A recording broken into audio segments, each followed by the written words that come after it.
Oke, Assalamualaikum warahmatullahi wabarakatuh. Ya, pada kesempatan kali ini kita akan membahas mengenai metode transportasi ya dalam mata kuliah riset operasi. Oke, kenapa kita harus mempelajari metode transportasi?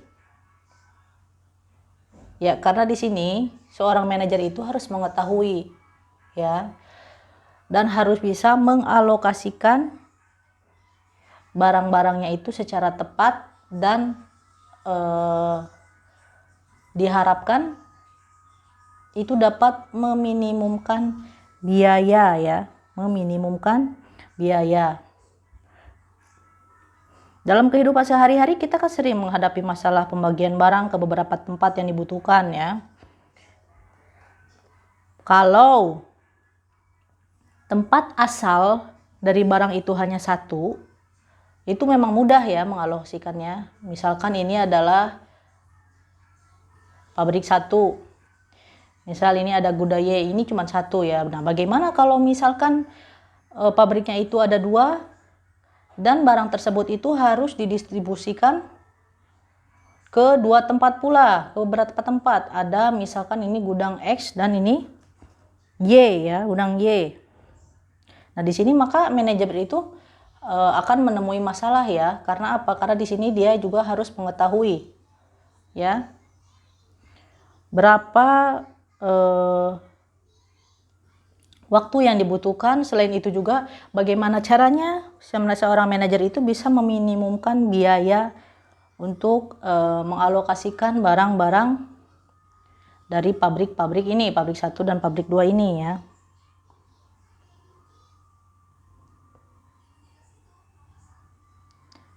Nah, meskipun setiap kebutuhan tempat yang dituju itu adalah sama ya. Selain itu juga kapasitas tempat yang disediakan sama, terus biaya pengangkutan setiap barang dari satu tempat ke tujuan yang lain tidak juga berubah. Ya. Jumlah biaya pengangkutan tetap akan berbeda ya, tergantung dengan lokasi ya. Kenapa? Karena ya biaya pengangkutan akan berbeda tergantung dengan lokasinya itu ya. Misal contoh di sini. Kita misal ada dua barang ya. Barang A dan barang B itu ada misalkan kita pakai pabrik 1 dan pabrik 2 ya. Nah, barang yang ada di pabrik 1 dan di pabrik 2 ini kita akan alokasikan ke dua tujuan. Misalkan ke lokasi X dan ke lokasi Y. Misalkan di sini pabrik A-nya itu ada misal ya, ini ada 200. Terus pabrik B-nya ini ada 300. Barangnya ya ada 300. Nah, sedangkan di sini kita lihat di X ya, kebutuhan barang di X ini dia membutuhkan barang sebanyak 250.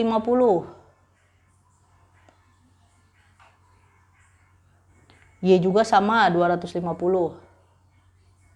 Y juga sama ya 250.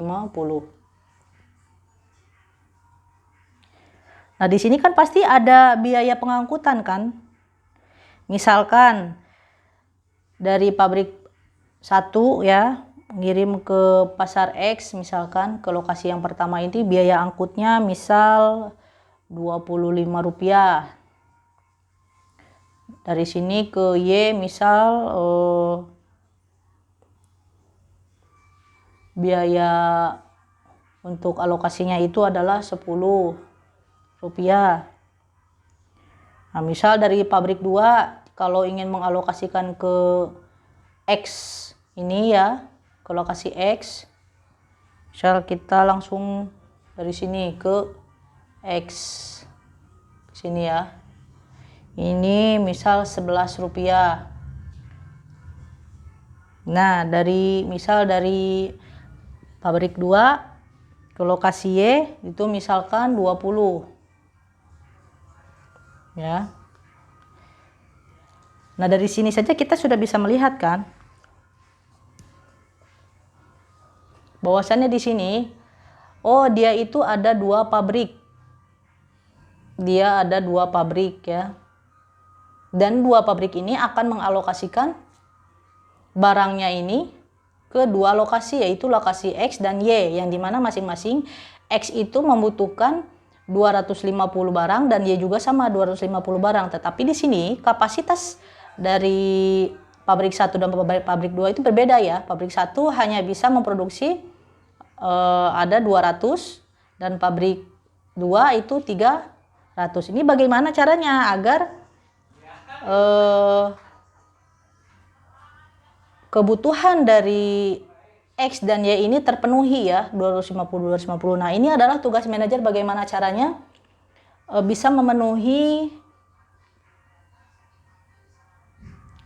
kapasitas barang yang dibutuhkan oleh lokasi X dan Y dengan meminimumkan biayanya. Oke, ini ada 2 cara ya. Nah, untuk mengetahui masalah ini sebenarnya ada 2 cara. Misal, yang pertama ya, untuk alokasinya. Alokasi yang pertama ya, cara yang pertama. Kita bisa seperti ini. Misal, dari pabrik 1 ke Y ya. Ini P1 ke Y, dia kan mintanya 250 barang, tapi dia baru ada 200. Jadi dialokasikan ke sini semua. Berarti ini 200 barang. Ya. Terus karena ini udah habis, berarti sisanya dia akan mengambil di pabrik 2 ya. Pabrik 2 ke Y itu sisanya 50 barang ya ke sini ya. Kenapa 50? Karena kan 200-nya sudah dari pabrik pertama. Jadi sisanya 50 berarti diambil dari pabrik ke 2. Lalu yang selanjutnya dari pabrik 2 kan tadi ya baru 50 yang dialokasikan ke Y, berarti sisanya ada 250. Nah, dari pabrik 2 dialokasikan langsung ke X, ke lokasi X, langsung 250 sehingga langsung terpenuhi ya. Nah, ini secara gambarannya itu bisa dihitung dengan begini. 200 dikali dari P1 ke Y itu 10 ya.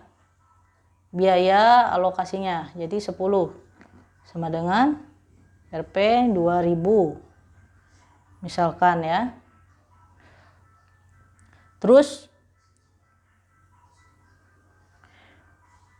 untuk alokasi yang kedua dari pabrik 2 ke Y itu, ke lokasi Y itu tadi 50 barang. Berarti 50 dikali P2 ke Y ya. Itu adalah 20 biayanya. Berarti dikali 20. Tinggal jumlahkan saja. Ini 1000. Dari P2 ke X ya. Itu langsung 250 barang. Dikalikan. P ke X itu tadi biaya pengirimannya itu adalah 10. Dikali 10 ya. Sama dengan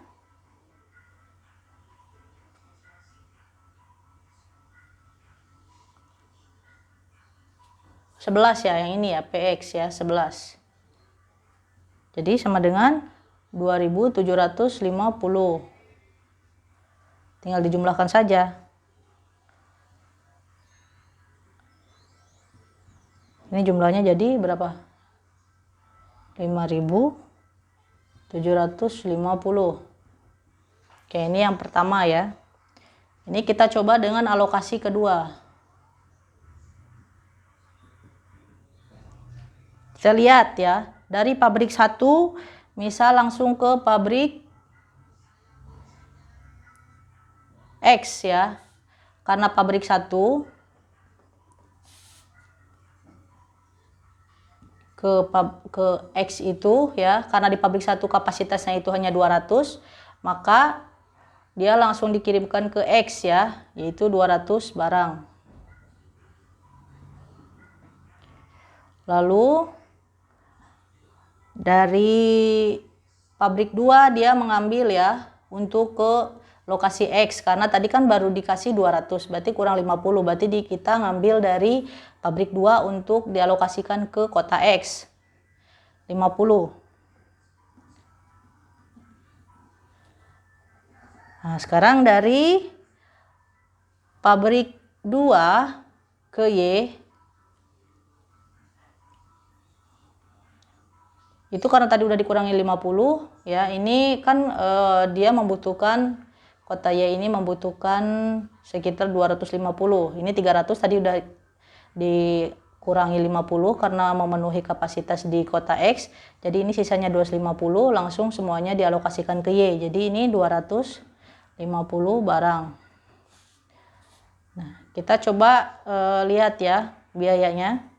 Di sini 200 dikali pabrik 1 ke X. Pabrik 1 ke X itu biayanya adalah 25. Kita kalikan. Hasilnya adalah 5.000.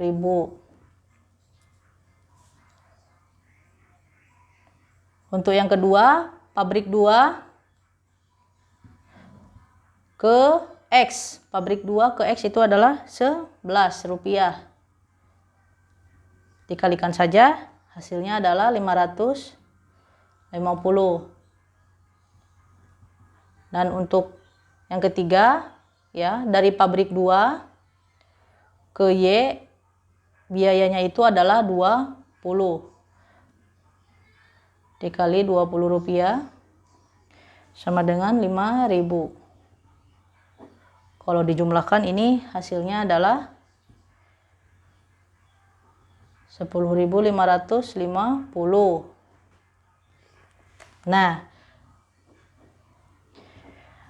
dari kedua ya alokasi ini terlihat jelas bahwa biaya yang diakibatkan berbeda. Nih, biayanya berbeda ya. Yang satu 5.750, yang satu adalah 10.000. Meskipun barangnya ini ya dialokasikannya itu sama ya, ke tempat ya sama 250 semuanya sudah teralokasikan ya. Nah, perbedaan di sini kita bisa mengetahui bahwasannya ya,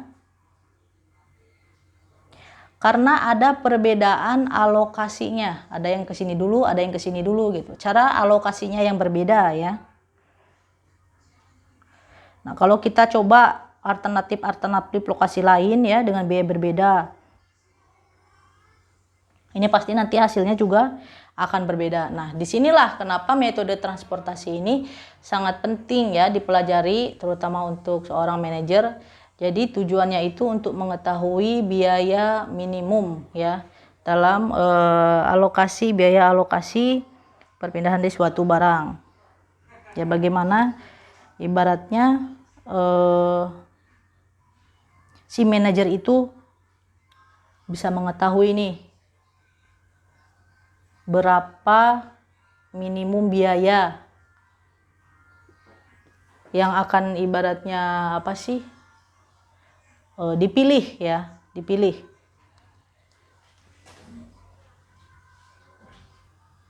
Nah, di dalam metode transportasi juga itu dalam pemecahan masalahnya itu ya ada dua. Misal ini ya.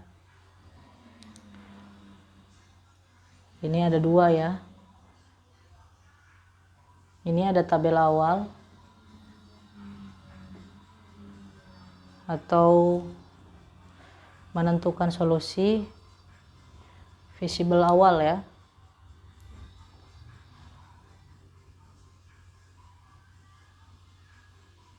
Nah, ini juga dibagi lagi, ada 3.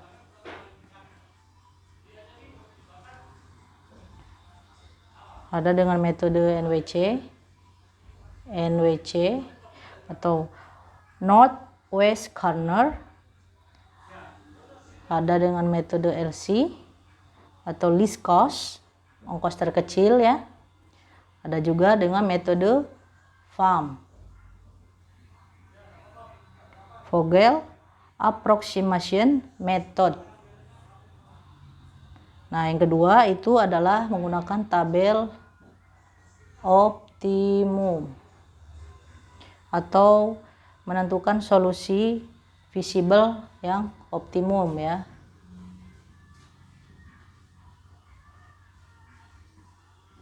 Di sini ada dua metode ya.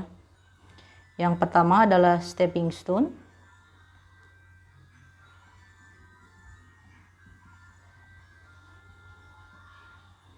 Atau batu loncatan ya. Yang kedua adalah metode MODI.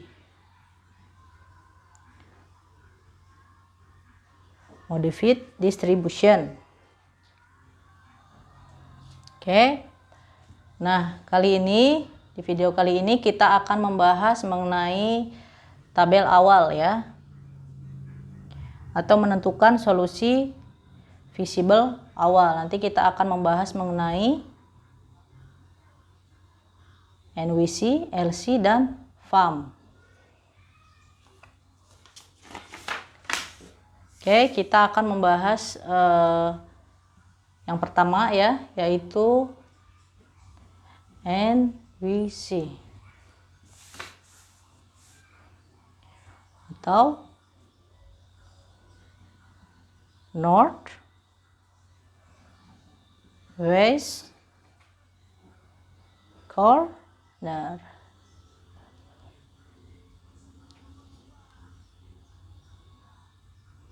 Nah, metode Northwest Corner ini merupakan metode untuk menyusun tabel awal dengan cara mengalokasikan distribusi barang mulai dari sel yang terletak pada sudut paling kiri. Ya. Mulai dari sudut yang paling kiri. Kita tahu kan ini ada Northwest Corner ya. North itu kan utara, west itu barat, jadi kan kayak gini nih. Utara, ini barat ya. Corner. Nah, jadi dia itu cara metode ini dia itu menggunakan sel yang terletak pada sudut yang paling kiri ya. Jadi nanti di sini kita akan membuat matriks atau tabel ya. Oke, nanti kita akan membuat terlebih dahulu tabelnya. Tapi di sini ada beberapa aturan mengenai Northwest Corner ini. Yang pertama, aturannya itu adalah pengisian sel atau kotak dimulai dari ujung kiri atas. Misal ya, di sini ada kotak seperti ini. Ini ada angkanya ya. Nah, dia dimulai dari ujung kiri atas seperti di sini ya. Jadi di sini yang dimulainya dari kotak ini. Yang kedua, alokasi jumlah maksimum atau terdepan terbesar sesuai dengan syarat sehingga layak untuk memenuhi permintaan. Dan yang ketiga, bergerak ke kotak sebelah kanan bila masih terdapat suplai yang cukup. Kalau tidak, bergerak ke kotak di bawahnya sesuai dengan demand. Bergerak terus hingga suplai habis dan demand terpenuhi. Oke, nanti kita langsung ke contoh soal. Biar lebih gampang ya. Kalau misal di sini, oke, ada contoh soal. Diketahui ada 3 gudang. Ada 3 pabrik. Pabrik 1, pabrik 2, dan pabrik 3. Ya, dan di sini ada gudang 1, gudang 2, gudang 3. Jadi di sini ceritanya ya. Pabrik 1, 2, dan 3 ini harus menyalurkan barangnya ini ke gudang 1, gudang 2, gudang 3. Dengan jumlah barang yang dimiliki oleh pabrik 1 itu adalah 120. Untuk pabrik 2 adalah 80. Untuk pabrik 3 adalah 80. Dan jumlah permintaan gudang 1 ya adalah 150, gudang 2 itu 70, gudang 3 adalah 60. Nah, di sini ini angka apa ini? Ini adalah biaya untuk alokasinya. Misal biaya dari pabrik 1 akan dikirim ke gudang 1, misal ada biayanya adalah 8. Pabrik 2, dari pabrik 2 akan dikirim ke gudang 2 misalkan ya. Ini biayanya adalah 5 dan seterusnya. Oke, dari contoh soal ini kita coba mengerjakan dengan menggunakan metode Northwest Corner ya. Oke, kita terlebih dahulu buat dulu tabelnya terlebih dahulu. Kita buat tabel baru.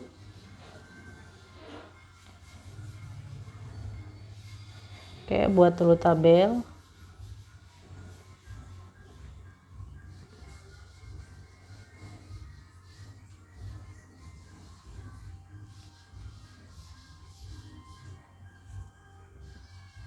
Ini G1 itu gudang 1 ya.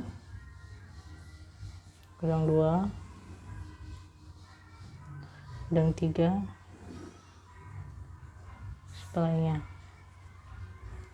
Ini pabrik 1, pabrik 2, pabrik 3.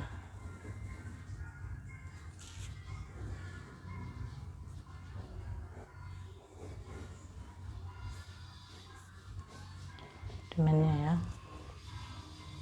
Pabrik 1 ya memiliki barang sebanyak 120. Pabrik 2 kita pakai garis biar kelihatan ya. Pabrik 2 80.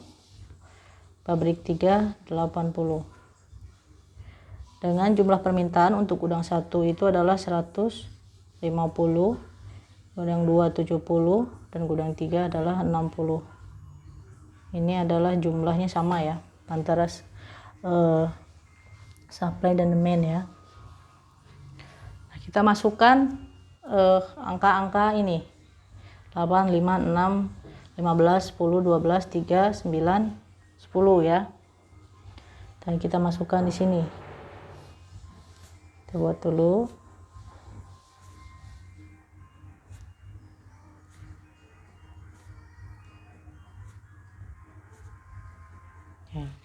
Ini adalah 8, 5, 6. Ini 15, 10, 12. Ini 3. Ini 9. Ini 10.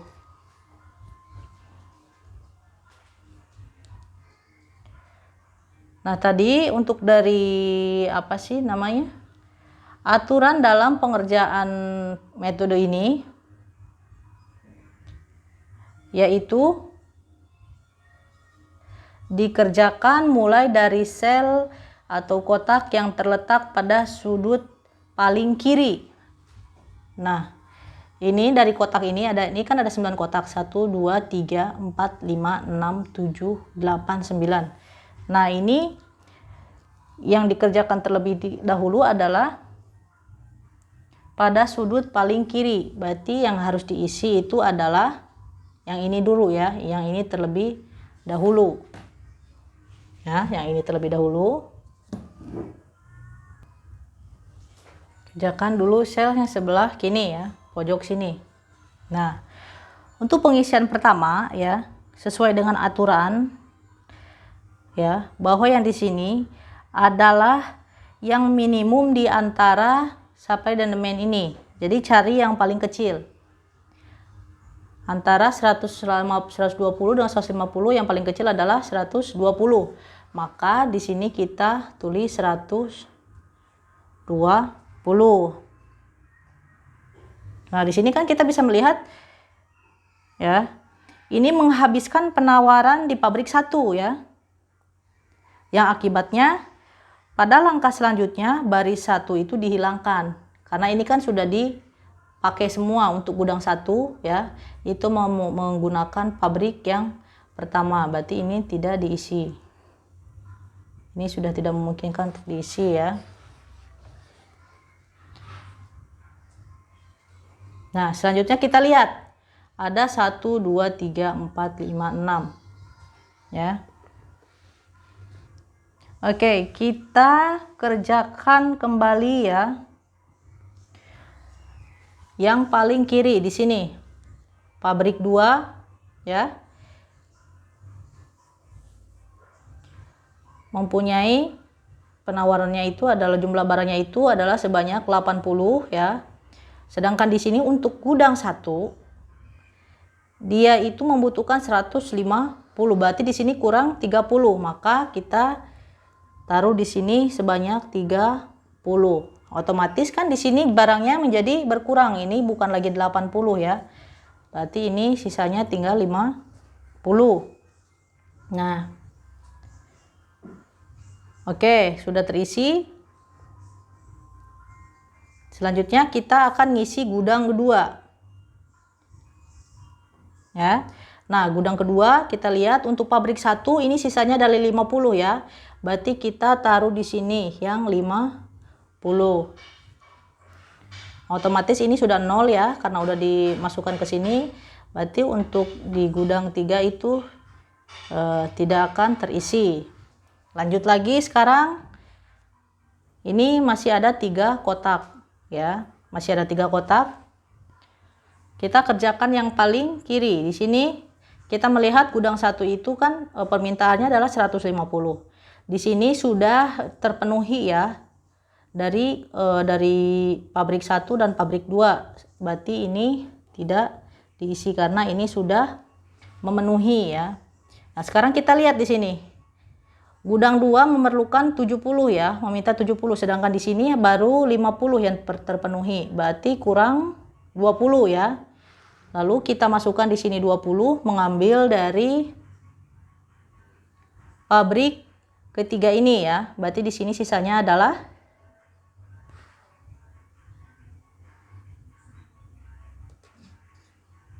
berapa sisanya? 80 dikurang 20, 60. Nah, otomatis 60 ini akan mengisi gudang ketiga yang jumlah permintaannya itu adalah sebesar 60. Lalu kita masukkan ke sini 60 ya.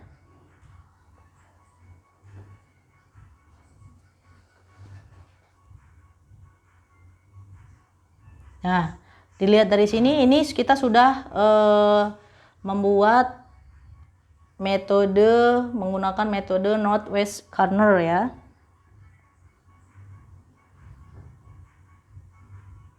Lihat nih. Sudah ya 120 tambah 30 sudah selesai 150. Untuk gudang 2 permintaannya itu adalah 70, diambil dari gudang kedua dan pabrik kedua dan pabrik ketiga ya. Sudah habis juga. Nah, ini untuk gudang ketiga itu membutuhkan 60, diambil dari pabrik ketiga sebesar 60 ya. Jadi ini sudah habis 0 ya. Nah, di sini kita sudah bisa melihat ya. Bisa disimpulkan.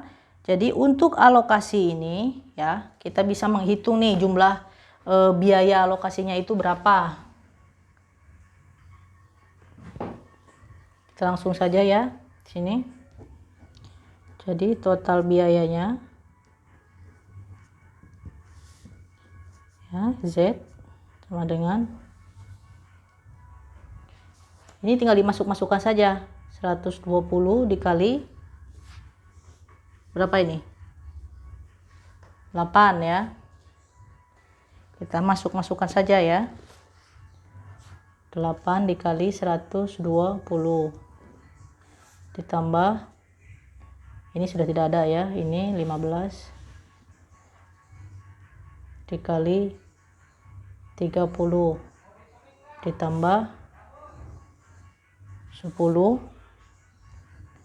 dikali 10 dikali 50 ditambah ini ya 9 dikali 20 ditambah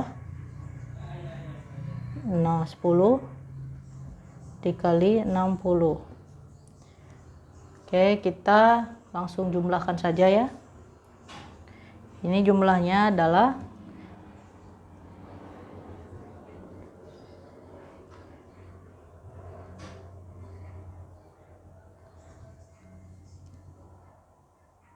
2690. Ini selesai. Ini untuk metode NWC ya.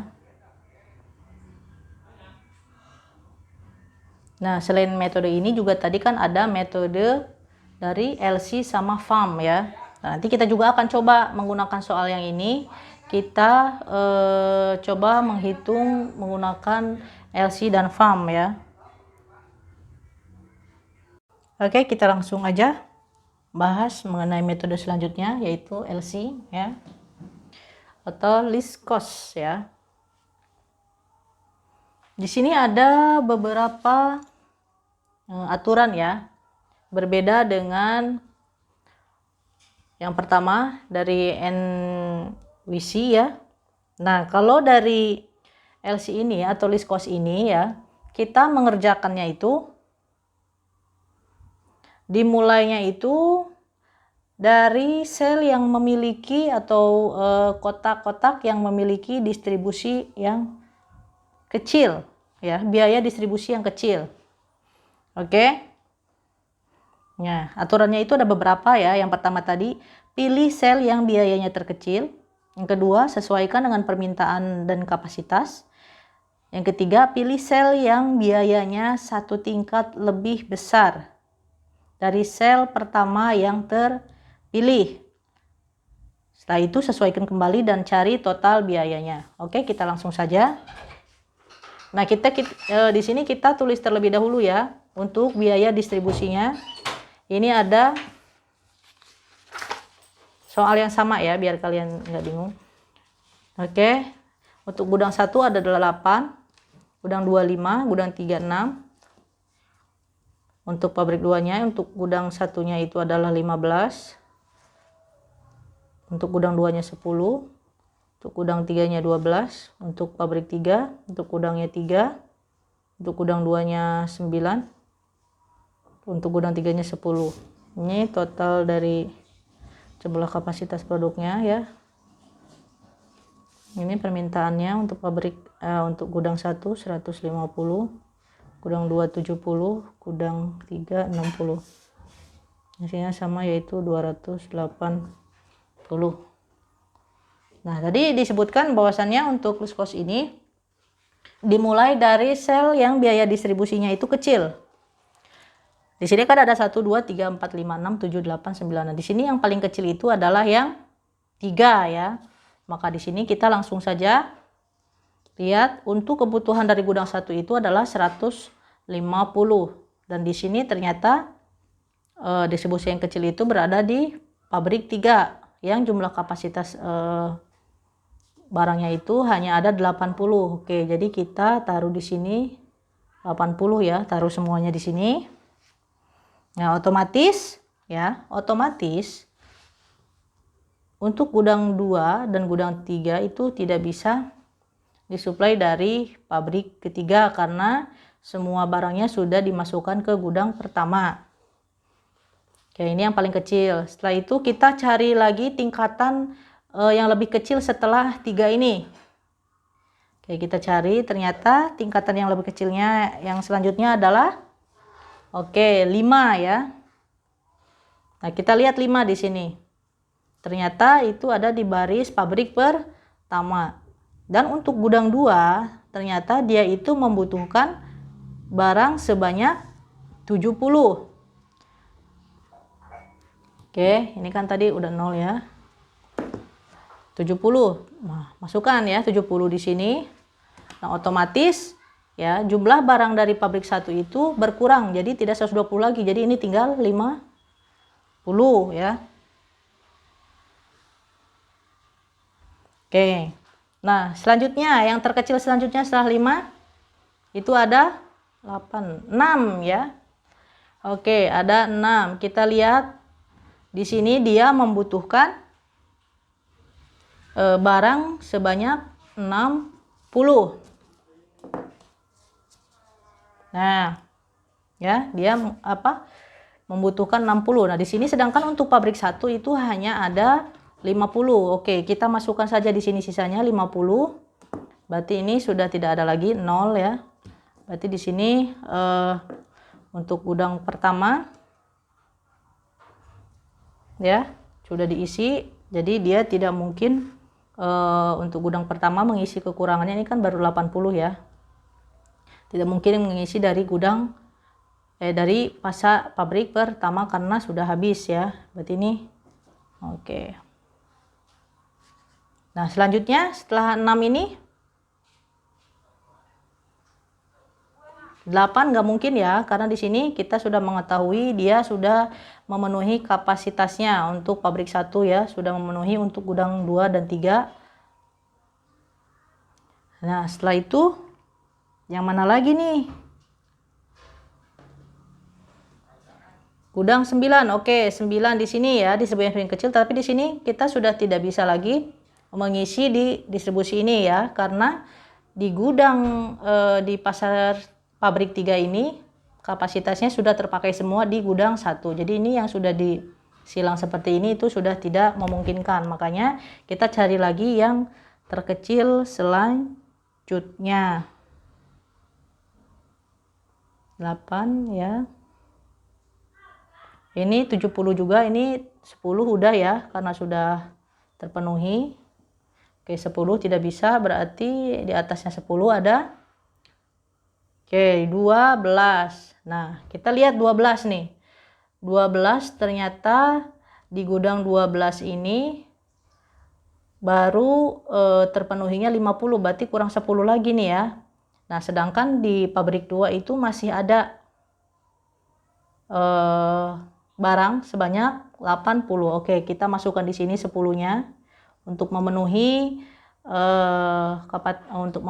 permintaan dari gudang ketiga ya. Berarti di sini sisanya itu adalah 70. Nah, sisanya 70. Nah, 70 ya. Nah, setelah itu ini kan 12. Nah, di angka 12, setelah 12 itu angka terkecil selanjutnya yaitu 15. Nah, 15 di sini adalah masih di gudang 1. Ternyata gudang 1 masih kurang 70. Ya.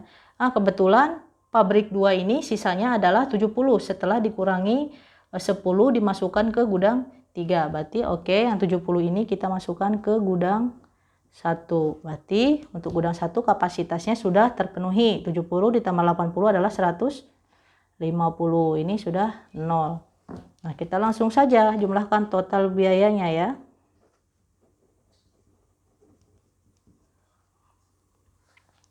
Oke, kita jumlahkan ya.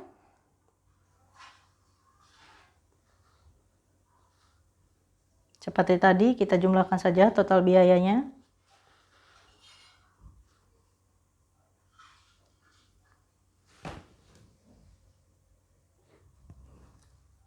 Nah, di sini ya, kita lihat.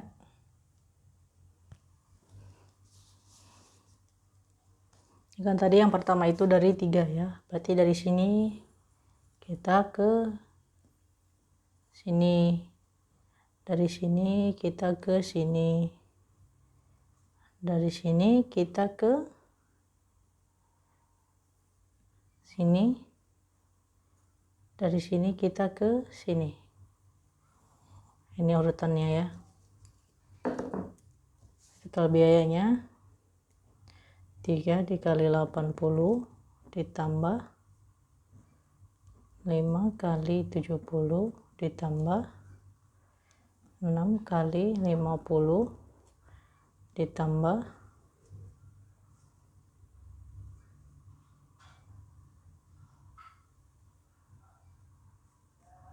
12 dikali 10 ditambah ini ya 15 dikali 70.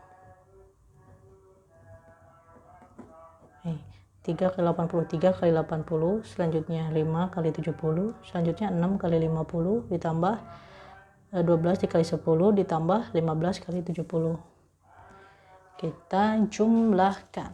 Ini adalah 240 ditambah 350 ditambah 300 ya. Ditambah 120 ditambah 15 dikali 70 ya. Oke, 15 dikali 70 berapa?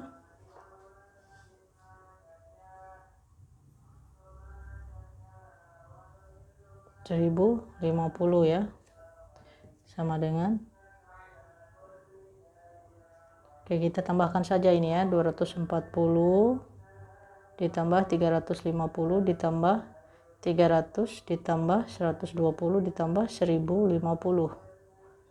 Hasilnya adalah 2060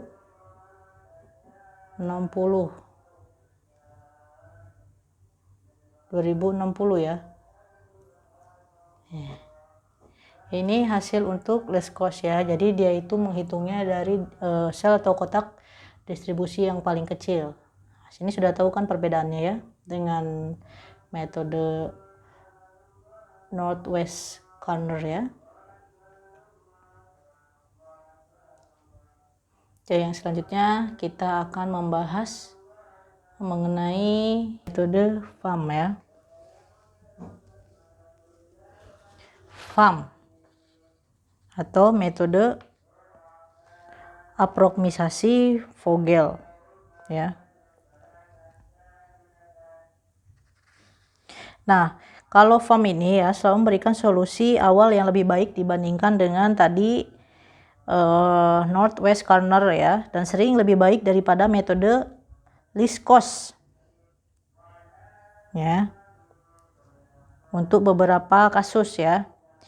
Oke, di sini kita akan coba menggunakan metode FAM pada soal yang sama dengan yang awal tadi ya. Oke, kita coba pakai soal yang ini ya. Awal, oke, kita bikin dulu tabelnya.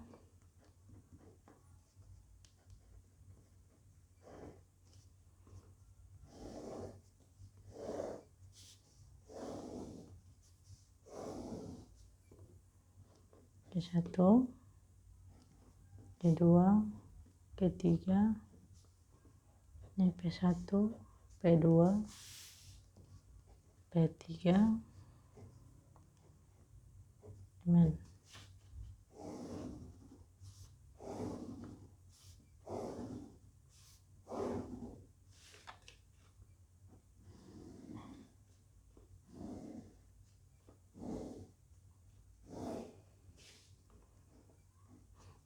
Kita buat kembali ya seperti tadi tabelnya.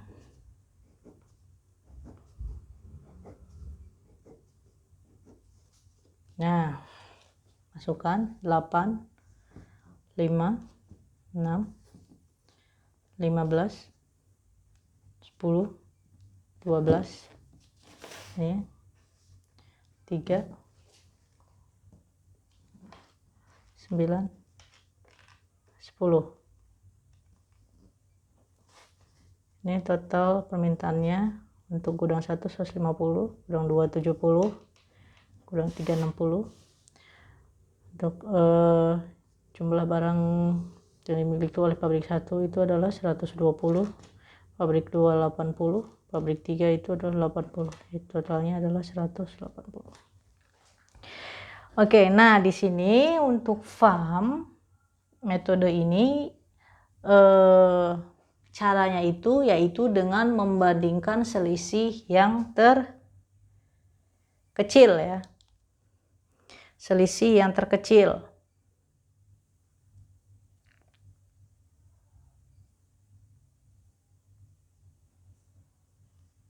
Maksudnya gimana? Misal ya. Nih. Metode FAM ini ya, biaya terkecil dengan selisihnya itu berapa setiap kolom atau setiap barisnya. Ini selisih, misal kita tulis selisih baris, ini selisih kolom ya, ini baris, ini kolom. Oke, kita lihat ya. Untuk yang pertama, di sini mana nilai yang paling kecil? 2 dari baris ini adalah 5 dan 6. Berarti di sini 6 kurang 5 itu selisihnya itu adalah 1. Untuk baris yang kedua, nilai yang paling kecil, biaya yang paling kecil adalah 10 dan 12. Ya, berarti nilai selisihnya itu adalah 2. Nah, di sini yang paling kecil nilai atau biayanya itu adalah 3 dan paling kecil kedua itu adalah 9. Berarti di sini kita tulis 6. Nah, sekarang kita lihat selisih kolomnya. Sama ya, cari yang paling kecil. Di sini ada 3. Paling kecil kedua itu ada 8. Berarti di sini selisihnya adalah 5 ya. Oke. Yang selanjutnya ini ada 9, 10 dan 5. Nah, ini selisih yang paling kecilnya itu antara 5 dan 9, yaitu selisihnya itu adalah 4 ya. Dan untuk gudang 3 kita bisa lihat ada 6, 12, 10. Biaya yang paling kecil adalah 6 dan 10 kan ya. Nah, berarti selisih antara 10 dan 6 itu adalah 4. Nah, setelah kita mengetahuinya, kita lihat ya, kita pilih dari angka selisih baris dan selisih kolom ini, pilihlah angka yang nilai biayanya, nilai selisihnya itu lebih besar. Oke, kita lihat di sini, yaitu yang selisih baris, yaitu nilainya adalah 6. Oke, nilainya itu adalah 6. Berarti nanti yang akan kita isi adalah di baris ini ya, P3 atau pabrik 3. Nah, di sini kita cari nilai distribusinya itu atau biaya distribusinya itu yang paling kecil. Nah, yang ketiga ya, berarti nanti kita isi di sini. Isinya berapa? Nah, kita lihat untuk permintaan gudang 1 itu adalah 150. Sedangkan di pabrik 3 itu kapasitasnya itu yang tersedia hanyalah 80. Jadi kita langsung saja tulis semua ya, 80 kita masukkan ke gudang pertama. Otomatis ini sudah habis ya, karena sudah dimasukkan ke gudang 1. Otomatis ini tidak bisa dihitung lagi. Oke, ini yang pertama ya. Kita kasih garis dulu biar kita bisa bedain. Nih. Sekarang cari selisih yang kedua. Ya, selisih baris yang kedua. Oke. Selisih baris yang ini tetap ya 6 dan 5. Berarti selisihnya masih 1. Yang ini juga masih sama, selisihnya 2. Nah, kalau yang ini karena sudah diisi ya, jadi tidak usah dicantumkan karena ini sudah tidak mau kita hitung. Sekarang selisih kolomnya kita lihat.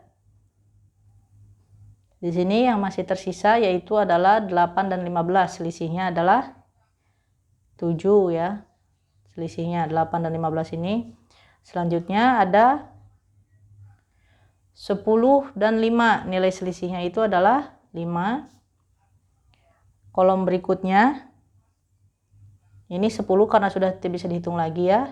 Jadi yang tersisa hanyalah 12 dan 6. Berarti di sini selisihnya itu adalah antara selisih 12 dan 6 itu adalah 6. Nah, kita cari kolom selisih kolom atau selisih baris yang paling besar. Oke, kita lihat di sini ternyata yang paling besar itu adalah selisih kolom di gudang 1. Oke, berarti kita akan mengisi di kolom gudang 1 ya. Nah, carilah biaya distribusinya yang paling kecil, yaitu tadi kan kalau 3 udah diisi, berarti ini adalah 8 ya.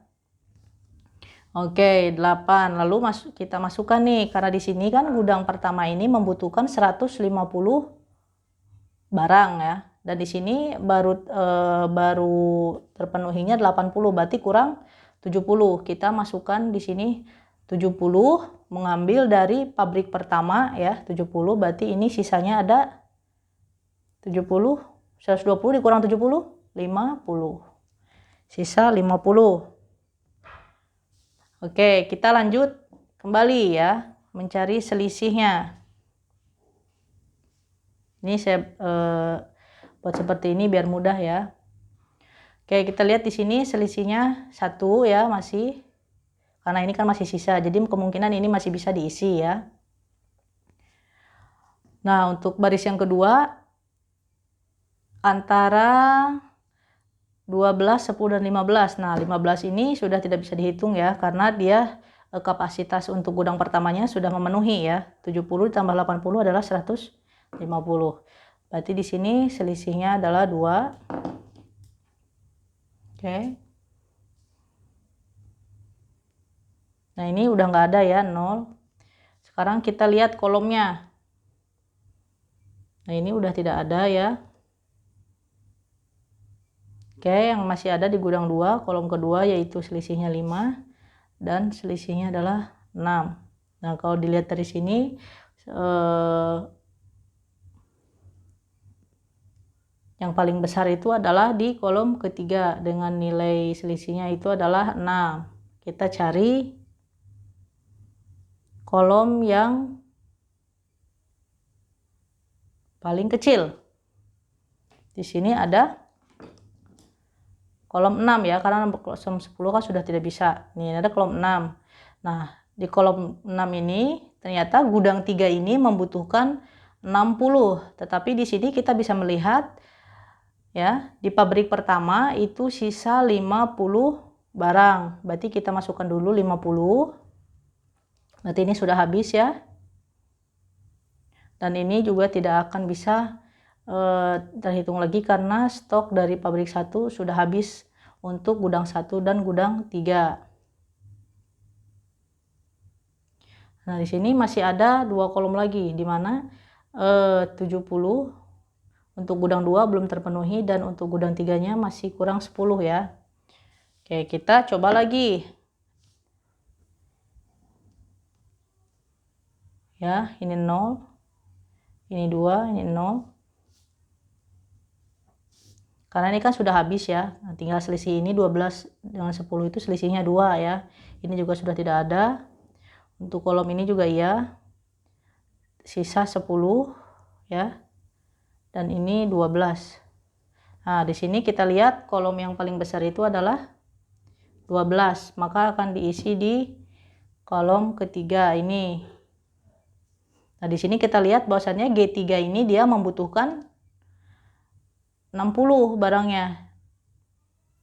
Ya. Ini baru dipenuhi 50, berarti kurang 10. Kita ambil dari pabrik kedua. Berarti di sini 10 ya. Ini dikurangi jadi tinggal 70. Oke, selanjutnya kita coba lagi ya. Ini sudah nggak ada lagi. 10. 0 ya, ini tinggal 10 ini ya. Ini juga 0. Nah, otomatis kan yang ini ya, yang besar sama saja. Sisanya itu adalah yang ini. Nah, di sini kita lihat gudang 2 itu membutuhkan permintaannya itu adalah 70. Nah, sedangkan di P2 ini sisa 70. Langsung saja kita masukkan ke sini. Oke, selesai seperti ini ya.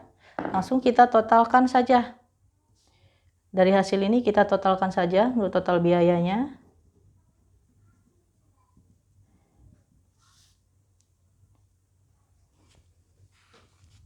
Yang ini ya, 8 dikali 70 ditambah 3 dikali 80 ditambah 10 kali 70 ditambah 66 dikali 50 ditambah 12 dikali 10. Oke, selesai karena ini tidak ada ya. Kita jumlahkan ya. Coba kita jumlahkan semuanya itu berapa.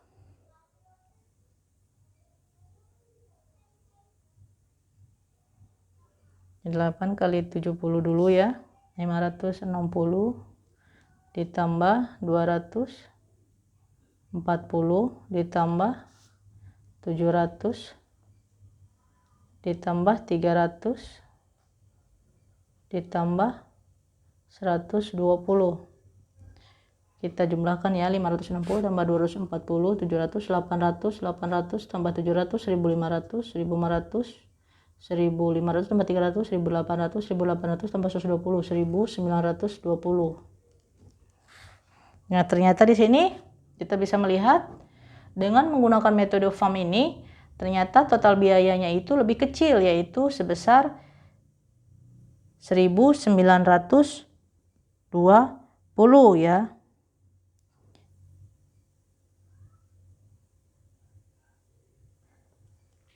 Nah, berarti dari ketiga metode tadi ya, yang paling optimum untuk digunakan itu adalah metode FAM karena dia menemukan biaya totalnya itu sangat kecil ya, atau terkecil di antara dua metode yang lainnya, yaitu sebesar 1920.